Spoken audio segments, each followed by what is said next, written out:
በሰሜን ወሎ ዞን በቅሎ ማነቂያ እየተባለ በሚጠራው አካባቢ በተደረገ የደፈጣ ውጊያ በርካታ የሚሊሻና የአድማ ብተና ኃይሎችን ጨምሮ አብይ መራሹ ሰራዊት ከፍተኛ ሽንፈት ገጥሞታል። የአማራ ፋኖ ጎንደር ጠቅላይ ግዛት እዝ የፋኖ ኃይሎች ላይ ከበባ ለመፈጸምና ከጠላት ጦር ባልተናነሰ በወገን ኃይል ላይ ጥቃት ለመሰንዘር የሞከረው የጠላት ተልዕኮ አስፈጻሚ ኃይል ያሰበው ሳይሳካ ወደ መጣበት ተመልሷል።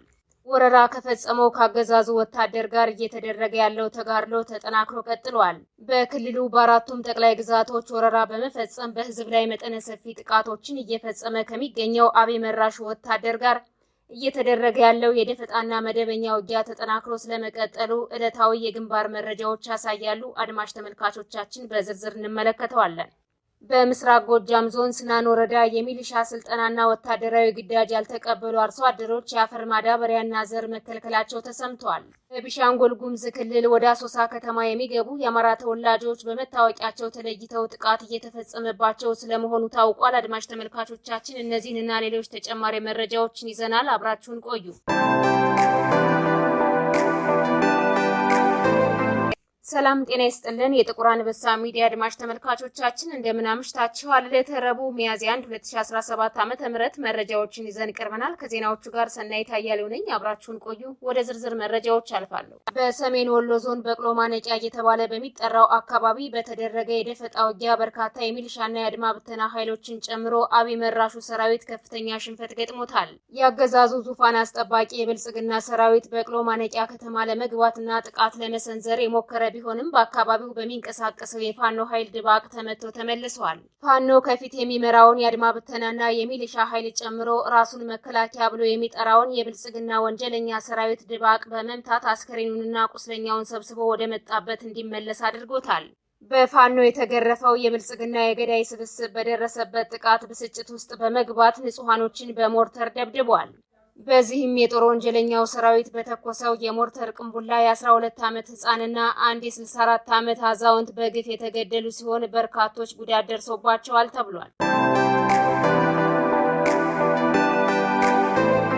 የአማራ ፋኖ ጎንደር ጠቅላይ ግዛት እዝ የፋኖ ኃይል ላይ ከበባ የፈጸመውና ከጠላት ጦር ባልተናነሰ በወገን ኃይል ላይ ጥቃት ለመሰንዘር የሞከረው የጠላት ተልዕኮ አስፈጻሚ ኃይል ያሰበው ሳይሳካ ወደ መጣበት ተመልሷል። የአማራ ፋኖ ህዝባዊ ድርጅት ጎንደር ጠቅላይ ግዛት እዝ ፋኖዎችን ለመውረር የተንቀሳቀሰው ከብልጽግና ሰራዊት ባልተናነሰ የራሱን ወገን ለመውጋት የሞከረው ራሱን የአማራ ፋኖ በጎጃም አካል የሆነውና ጄኔራል ውባንተ አንደኛ ኮር የሚል ስም የተሰጠው ከሁሉም ክፍለ ጦሮች ተውጣቶ የተንቀሳቀሰው ኃይል ራስን የመከላከል ስራ በሰሩ የጠቅላይ እዙ ፋኖች እንዲመለስ መደረጉን የኮሩ ቃል አቀባይ አርበኛ ግርማ ብሩ ተናግሯል። በሽምግልና ስም የተንቀሳቀሰው ይህ ቡድን ለ3 ተከታታይ ቀናት በ206ኛ ኮር ፋኖች ላይ ተከታታይ ትንኮሳዎችን ማድረጉንም አስታውቋል። በጀግኖቹ ስም እየማለና ወደ እናንተ አንመጣም ቀጠናችንንም አንለቅም በሚል የማዘናጊያ ቃል ለመምጣት የሞከረው ቡድን እንዳሰበው ሳይሆንለት ቀርቶ አስተማሪና ተመጣጣኝ የሆነ እርምጃ ተወስዶበት እንዲመለስ መደረጉን ቃል አቀባዩ ገልጿል።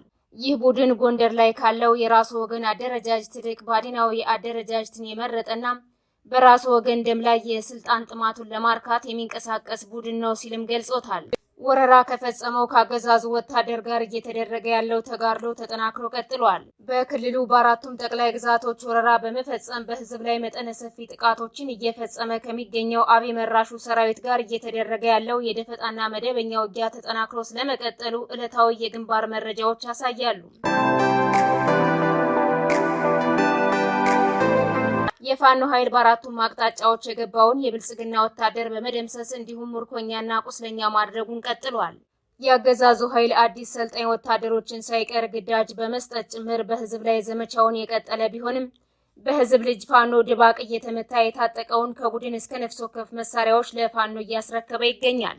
በዚህ ተጋድሎ ባልታጠቀው የአማራ ገበሬ ላይ ፊቱን ያዞረው የብልጽግና ወታደር በፋኖ ያጠፋ መልስ ከፍተኛ ሰብአዊና ወታደራዊ ኪሳራዎችን እያስተናገደ ይገኛል። ፋኖን ፊት ለፊት መግጠም የማይችለው የብልጽግና ወታደር በሚተኩሰው የከባድ መሳሪያ ቅንቡላ ንጹሃኖችን በግፍ መግደሉን እንዲሁም ንብረቶችን ማውደሙን የዘወትር ተግባሩ ማድረጉ ይታወቃል። ዛሬም በጎንደር፣ በጎጃም፣ በወሎና በሸዋ ተጋድሎዎች ቀጥለው የዋሉ ሲሆን የጠላት ብልጽግና ወታደር ከፍተኛ ኪሳራዎችን እያስተናገደ እንደሚገኝ የግንባር መረጃዎች ያሳያሉ። በምስራቅ ጎጃም ዞን ስናን ወረዳ የሚሊሻ ስልጠናና ወታደራዊ ግዳጅ ያልተቀበሉ አርሶ አደሮች የአፈር ማዳበሪያና ዘር መከልከላቸው ተሰምቷል። አርሶ አደሮቹ አስገዳጅ ወታደራዊ ስልጠናዎችን ወስዳችሁ ፋኖን የማትዋጉ ከሆነ ዘርና የአፈር ማዳበሪያ መውሰድ አትችሉም መባላቸው ታውቋል።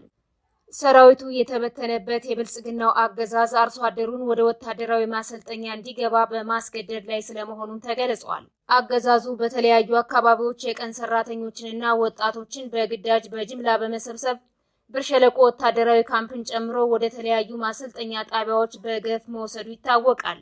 ከዚህ በፊት በግዳጅ በወታደሮቹ ታፍነው ስልጠና እንዲወስዱ የተደረጉና ግዳጅ የተቀበሉ አዲስ ተመራቂዎች የስምሪት ቀጠናቸውን ትተው እየጠፉ የሚገኙ ቢሆንም አሁንም አገዛዙ ወጣቶችን በግዳጅ ወደ ማሰልጠኛ ጣቢያ እንዲገቡ እያደረገ ይገኛል። በሌላ በኩል ምስራቅ ጎጃም እነማይ ወረዳ ድብሳ ቀበሌ በተደረገ የደፈጣ ውጊያ ከ10 በላይ የሚሆኑ የብልጽግና ወታደሮች ሙትና ቁስለኛ ስለመሆናቸው ታውቋል። ከሰፈረበት ወታደራዊ ካምፕ ተነስቶ ወደ ድብሳ ቀበሌ ለመግባት የተንቀሳቀሰው የብልጽግና ወታደር በደረሰበት የደፈጣ ውጊያ ከፍተኛ ሽንፈት አስተናግዶ የተመለሰ ሲሆን በጉዞ ላይ ፊት ለፊት ያገኛቸውን 3 ንጹሃን አርሶ አደሮች በግፍ መግደሉ ተነግሯል።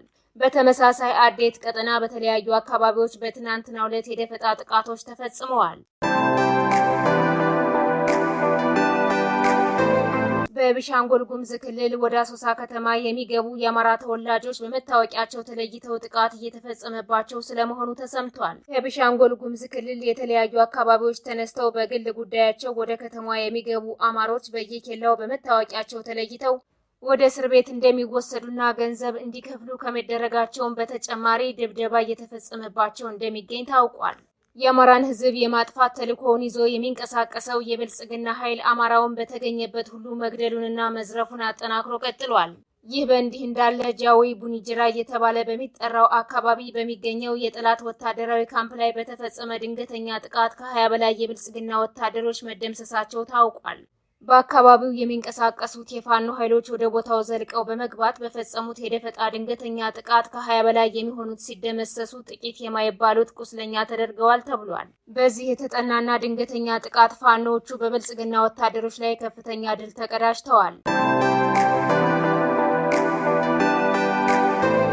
ጎንደር፣ ቋራ፣ አባይ ዳርና ሰላም አርጊው እየተባሉ በሚጠሩ አካባቢዎች በተደረገ ከባድ ውጊያ በጠላት ሰራዊት ላይ ከፍተኛ ሰብአዊና ወታደራዊ ኪሳራ ደርሷል። ወደ እነዚህ አካባቢዎች በከባድ መሳሪያዎች ታጅቦ የገባው የብልጽግና የገዳይ ስብስብ በፋኖ ኃይሎች ላይ ጥቃት ለመፈጸም ከባድ ውጊያ የከፈተ ቢሆንም ፋኖቹ ባደረጉት ያጠፋ መልስ ሰራዊቱ ድባቅ ተመቷል። በዚህ ውጊያ ከፍተኛ ሽንፈት ያስተናገደው የጠላት ሰራዊት ፊቱን ወደ ንጹሃኖች በማዞር በተለይም አዲስ ዓለም በተባለ ቦታ ላይ ከ8 በላይ ያልታጠቁ ንጹሃኖችን በግፍ ጨፍጭፏል። ውጊያ በተደረገባቸው አካባቢዎች የጠላት ኃይል ካለ ርህራሄ በወረወረው ከባድ መሳሪያ በርካታ ንጹሃኖች በግፍ የተገደሉ ሲሆን ንብረቶችም ወድመዋል። በዚህም በታጠቀው የፋኖ ኃይል የተመታው የብልጽግና ወታደር ንጹሃኖችን ኢላማ ያደረገ የከባድ መሳሪያ ድብደባ በመፈጸም ጥቃት ፈጽሟል ተብሏል። በእነዚህ ቀጠናዎች እየተደረገ ያለው ተጋድሎ ተጠናክሮ የቀጠለ ሲሆን ጠላት ከሌሎች አካባቢዎች ሁሉ ኃይሉን በማሰባሰብ ወደ ቋራ ቀጠናዎች በስፋት እየገባ ስለመሆኑ ተነግሯል። የተወደዳችሁና የተከበራችሁ አድማጭ ተመልካቾቻችን ለዛሬ ያዝንላችሁ መረጃዎች እነዚህን ይመስሉ ነበር። የዩቲዩብ ቻናላችንን ላይክ፣ ሼር፣ ሰብስክራይብ እንድታደርጉ በአክብሮት እንጠይቃለን።